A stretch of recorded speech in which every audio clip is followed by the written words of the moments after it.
is a disclaimer for the viewers. In the today's session, we are going to discuss the new topic, that is the targeted drug delivery system. So in this session, we are going to discuss the targeting approaches. So let us move. There are various targeting approaches which are available with us. These targeting approaches are classified as the passive targeting and the active targeting. The passive targeting, it is something physiology based, that is natural, and the active targeting, it is furthermore classified as targeting mediated by external stimuli, targeting in gene therapy, and antibody directed enzyme product therapy. Apart from the passive targeting and the active targeting, there are few other targeting approaches are also there, which are listed in the books, like the inverse targeting, dual targeting, double targeting, combination targeting, chemical targeting, and physical targeting. So the main approach for the targeting, that is the passive targeting and the active targeting. Passive targeting, that is a physiology based, and active targeting, that is targeting mediated by external stimuli, targeting in gene therapy, and antibody directed enzyme product therapy. Apart from this, various other targeting approaches are also there, that is the inverse targeting, dual targeting, double targeting, combination targeting, chemical targeting, and physical targeting. So let us see one by one each targeting approach. The first targeting approach, that is known as the passive targeting. Itself name indicates that the passive targeting, it is a natural. So passive targeting is a present naturally in the human body. Suppose that we have given the drug, it is having a certain specificity towards the certain receptors. So they are going to be accumulated into the specific region and they're going to elect the pharmacological response. So passive targeting is a present naturally in the human body. For example, hormones, neurotransmitters, growth factors, etc. have natural tendency to go and target the receptors at their site of action. For example, insulin and insulin receptors. This concept can be applied to the drug. The accumulation of drug carrier systems at the intended site of action by the action of physicochemical and physiological factors is the passive targeting. So what is the passive targeting? Passive targeting, it is nothing but a accumulation of drug carrier system at the intended site of action by action of physicochemical and physiological factors. That is nothing but a passive targeting. It's a natural. Presence of leaky vasculature with large gaps in the case of inflamed tissue in the inflammatory bowel disease and inflammatory rheumatoid arthritis, and in the tumor tissue, which makes it possible to passively target the administered nanocarriers of appropriate size to extravasate into the target tissue. Naturally, as in the case of the inflammatory bowel disease or the rheumatoid arthritis or the tumor tissue, there is a presence of the leaky vasculature, and if we have given the nanocarriers, they are going to be accumulated into these target tissues. So nanocarriers are accumulated in the liver due to large fenestrations in it, and this can be used for liver targeting in the liver disease. Nanocarriers are also having the ability to, they are going to be accumulated into the liver due to the large fenestrations in the liver, and this can be used for liver targeting in the liver diseases. And this phenomenon wherein the nanocarriers accumulated into the diseased tissue because of loose fenestrations and or poorly formed lymphatic drainage is termed as enhanced permeability and retention effect. That is the EPR effect. So whatever the due to large fenestrations or the poorly formed lymphatic drainage, these nanocarriers are going to be accumulated into the diseased tissue, isn't it? And this is termed as the enhanced permeability and retention effect. That is a EPR effect. So passive targeting simply say, for example, the size of the nanocarrier which will decide the retention of the specific nanocarrier into the specific organ, and it gets passively targeted. So this is the passive targeting. Let us see the further details of the passive targeting. The nanocarriers are largely affected to clearance by the RES, that is a reticuloendothelial system comprising of the macrophages and the mononuclear phagocytes. So it is possible to target the RES, isn't it? As I said that the nanocarriers are largely affected to the clearance by the RES comprising of macrophages and the mononuclear phagocytes. So this fact can be used to passively target the macrophages and even lymph nodes and spleen to treat the infection that affects the RES like the leishmaniasis and the malaria. Often the modifications like for example attachment of the PEG, that is a PEG dilation, are made on the nanocarriers to make them long circulating. Whatever the nanocarriers, for example, the liposomes, PEG dilation of liposomes, which improves the circulation of liposome, which avoids the RES and granting them time to accumulate at target site in a high amount. So it becomes a long circulating nanocarriers by functionalizing the surface of the nanocarrier. So passive targeting also benefits from the presence of the internal stimuli. For example, pH difference, low pH in a tumor microenvironment, or redox systems such as exploiting high glutathione in cancer in the diseased tissue. So stimuli sensitive drug targeting system will be the spurred by such stimuli to release the drug only at the target site and spare the normal tissue. So our ultimate aim is to target the infected tissue, to target the cancerous cell and avoid the effect of drug onto the normal tissue. Avoid or prevent the damage of the normal tissue, isn't it? Look at the figure. So here how the passive targeting is going to be work. So this is the leaky vasculature. Suppose that we have given the drug. So this is the blue dot. It is a drug. So it get diffused into the tissues, target tissues, say for example tumor cell, but it is having a small molecular size, small size. So again it is going to be diffused back into the capillaries, isn't it? But this is a, say for example we have designed the nanocarrier as it is having a large size. Once it gets through this leaky vasculature, once it gets reached to the target tissue due to its due to EPR effect, as I have said that due to EPR effect, it gets retained and accumulated into the infected site, infected tissues, or the cancerous cells. So nanocarriers reach tumors selectively through the leaky vasculature, or in other cases where nanocarriers determines the retention in the tumor tissue.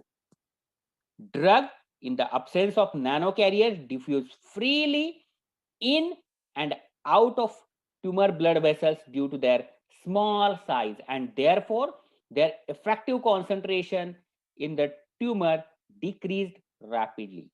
And the EPR effect is where drug loaded nanocarrier cannot diffuse back into the bloodstream due to their large size, resulting in the progressive accumulation of the nanocarriers into the tumor cell. So in this way, the passive targeting, it is going to be work. So this is about the passive targeting. So let us move towards the active targeting. Just now we have discussed the passive targeting. So the active targeting provides better control on the accurate drug delivery. That is the main thing related with the active targeting. We have the better controls over the targeting. Appropriate modifications and functionalization on the drugs or drug carriers afford them affinity towards the specific receptors, markers on the cell or tissue or the organs. There are certain modifications which are made on the carriers or the functionalization of a drug or drug carriers, so which will promote the affinity towards the specific receptors or the markers on cell or tissues or organ, and it is possible to achieve the targeting. Factors such as disease, the intended target organ, a larger presence of the targetable components on the target organ or cell, for example, transferrin receptors in the tumor, than in the normal cells are taken into considerations while deciding on targeting moiety to be attached to the therapeutic substance. So we have to suppose to consider these things while the active targeting. So modifications on drug or drug carriers can involve the use of ligands such as the peptides, antibodies, sugars, or lecithin. So specifically, it is possible to target the specific tissues or the cells. So thus, on administration to the body, the targeting moieties will enable the drug carrier to efficiently reach only the intended site of action and avoid the non-specific accumulations and related side effects. So in the case of passive targeting, there might be chances of reaching of the drug or the carriers towards the non-specific site, and there may be we will get the certain side effects. But in the case of active targeting, it is specifically reached to the specific site and going to release the drug.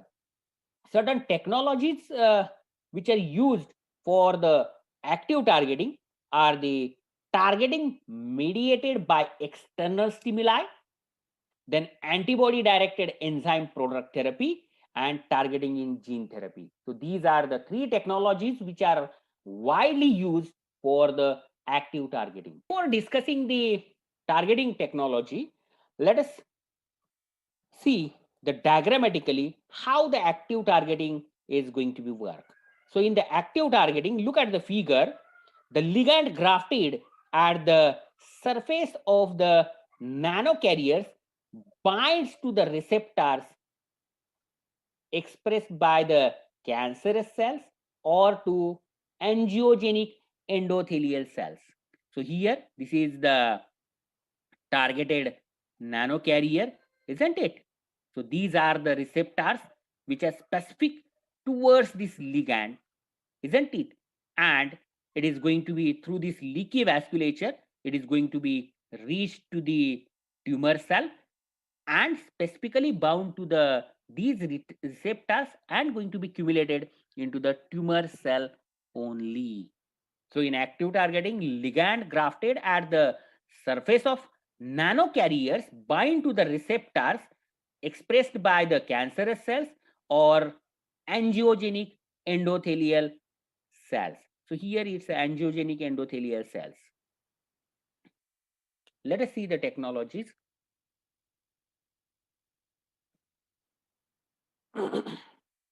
Let us see the active targeting by the external stimuli. Very first technology which is used in the active targeting. Here, the external stimulus such as a magnetic field and ultrasound acting on nanocarriers are employed to perform imaging, to target and release the drug from the nanocarriers at the intended site of action. So here we are utilizing certain external stimulus. The formulation is prepared, yes, which comprises of the super paramagnetic excipients, isn't it? Or which are specially designed, and externally magnetic field is applied or ultrasound is applied so as to with a specific region, so as to the drug it is going to be released at a specific site only.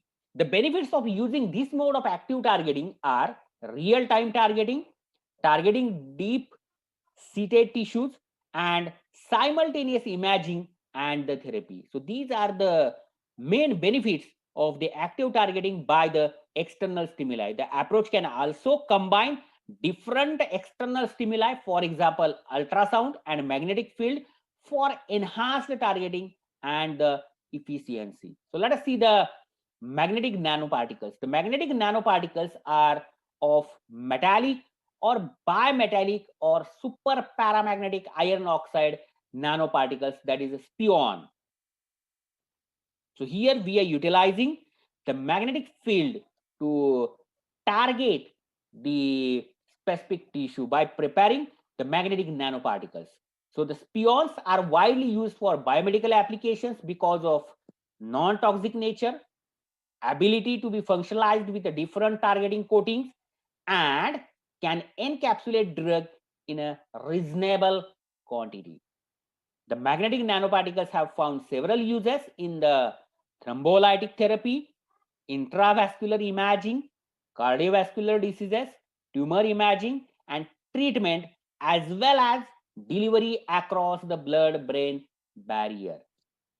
So we have to suppose to prepare the spion with a drug-loaded spion and apply externally the magnetic field into the specific site externally, so as to all these spions get stimulated into the specific region, and they are going to release the drug at a target site only. So this is about the magnetic nanoparticles. Let us move towards the ultrasound mediated targeting.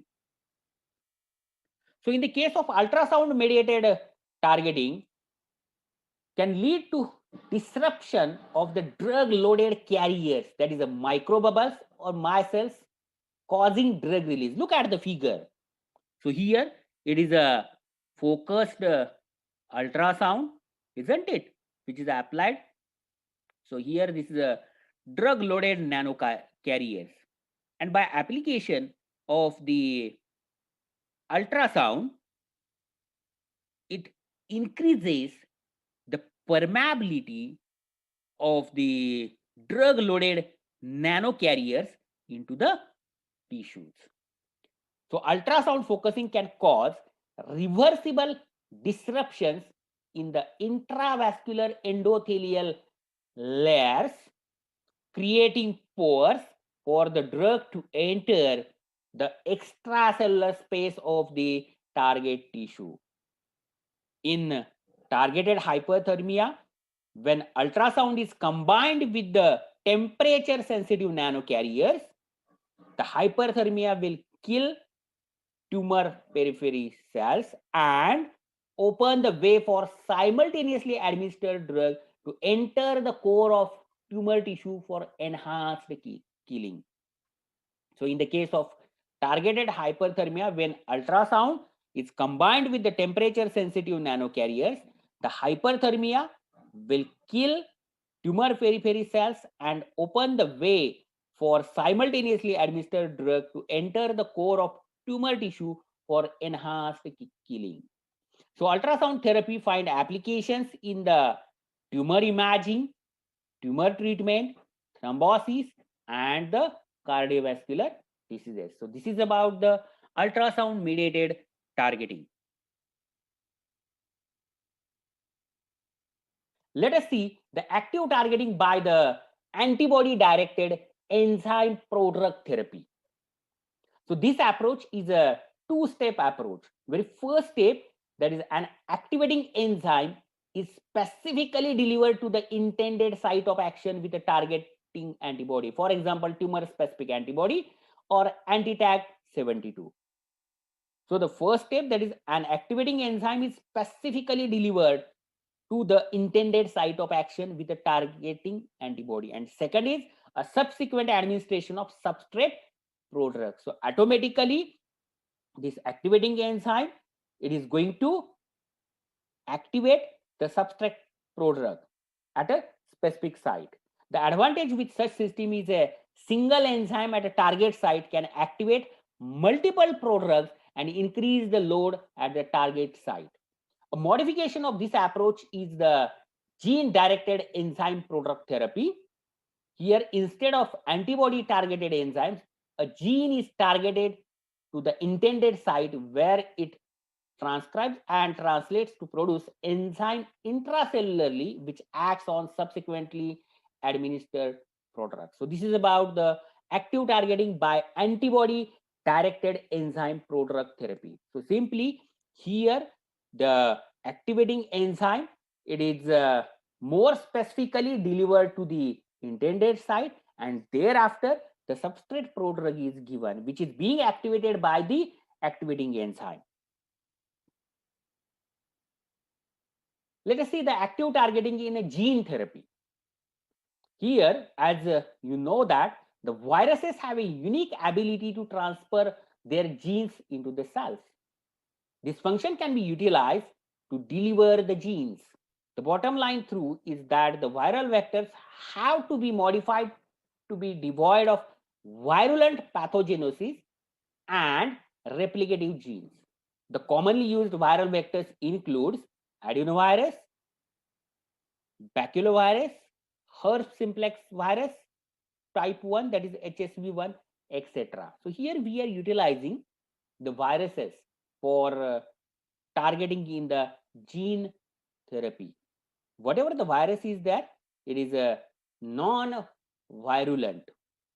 Utmost care has to be taken when designing these systems because the viral vectors are notorious for adverse effects such as inflammatory and immunoresponses, activation of the latent infections, incorporation of transgenes into the host genome, and permanent expression persistence.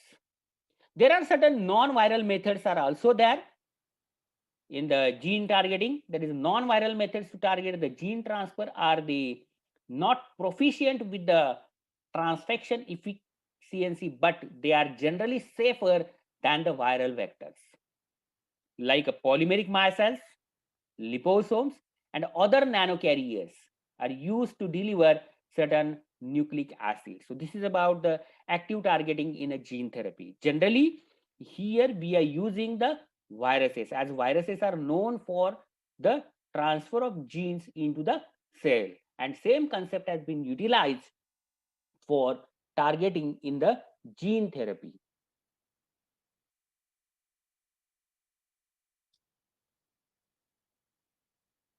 Let us see the inverse targeting.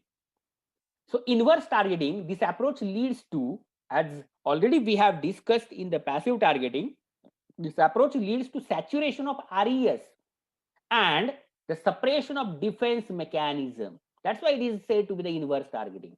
In this type of targeting, attempts are made to avoid passive uptake of colloidal carriers by the RES, and hence the process is referred as the inverse targeting. To achieve inverse targeting, RES normal function is suppressed by pre-injecting large amount of blank colloidal carriers or the macromolecules like dextran sulfate. So this type of targeting is an effective approach to target the drugs to non-RES organs. For example, say the spleen. The next one, that is a dual targeting. So in this targeting approach, carrier molecules itself have therapeutic activity and thus increase the therapeutic effect of drug. So carrier as well as the drug molecule both are having the certain activities. For example, a carrier molecule having its own antiviral activity can be loaded with the antiviral drug and the net synergistic effect of drug conjugate. So we are getting the synergistic effect of carrier as well as the drug. So in such cases, it is said to be the dual targeting. Then double targeting, when temporal and spatial methodologies are combined to target a carrier system, then the targeting may be called as the double targeting. The spatial placement relates to targeting drugs to specific organs or tissues, cells, even subcellular compartment, whereas the temporal delivery refers to controlling the rate of drug delivery to the target site. In such cases, it is said to be the double targeting, when we are combining the methodologies of the temporal and the spatial. Then the combination targeting, these targeting systems are equipped with the carriers, polymers, and homing devices of the molecular specificity that could provide a direct approach to target site. In such cases, it is said to be the combination targeting. Let us see the chemical targeting. As you know that the prodrug is one of the approach which is used. So a prodrug is a pharmacologically inert form of an active drug that must undergo transformation to parent compound in vivo by either chemical or enzymatic reaction to exert its therapeutic action. Then the physical targeting. The physical targeting utilizes some characteristics of environmental condition changes like the pH, temperature of the system, light intensity, magnetic field, already we have discussed in the active targeting, electric field, ionic strength, and other small and even specific stimuli like glucose concentration or gaseous concentration are used to localize the drug carrier at a predetermined site. So here we are utilizing the certain stimulus like a pH, temperature change, light sensitivity, magnetic field, electric field, ionic strength, or certain specific stimuli like a glucose concentration or a gaseous concentration to localize the drug at a specific site. This approach is the most preferred one in a nanoparticulate drug targeting to tumors as well as in the cystosolic delivery of entrapped drug or genetic material. This is because these physical factors can indeed help control release of a drug at a site of the cancer. This is about the physical targeting. So herewith we have finished the targeting approaches. We have discussed the passive targeting and the active targeting. Now, in the further sessions, we are going to discuss the novel carriers, an introduction to novel carriers like liposomes, nuosomes, nanoparticles, and the monoclonal antibodies. More specifically, we are going to discuss the definitions, introduction, background, advantages, disadvantages, certain methodologies, concepts, and applications of the liposomes, nuosomes, nanoparticles, and the monoclonal antibodies in the targeted drug delivery system. So summary for the targeted drug delivery system. So in the targeted drug delivery system, we have discussed the definition, advantages, disadvantages of targeted drug delivery system, need of targeted drug delivery and ideal properties of targeted drug delivery, concept of targeted drug delivery system, and targeting approaches. So this is a reference which I have referred to prepare these slides. Thank you very much. So hope all of you have understood the background of targeted drug delivery system. In the next session, we are going to discuss, or we are going to start with the liposomes.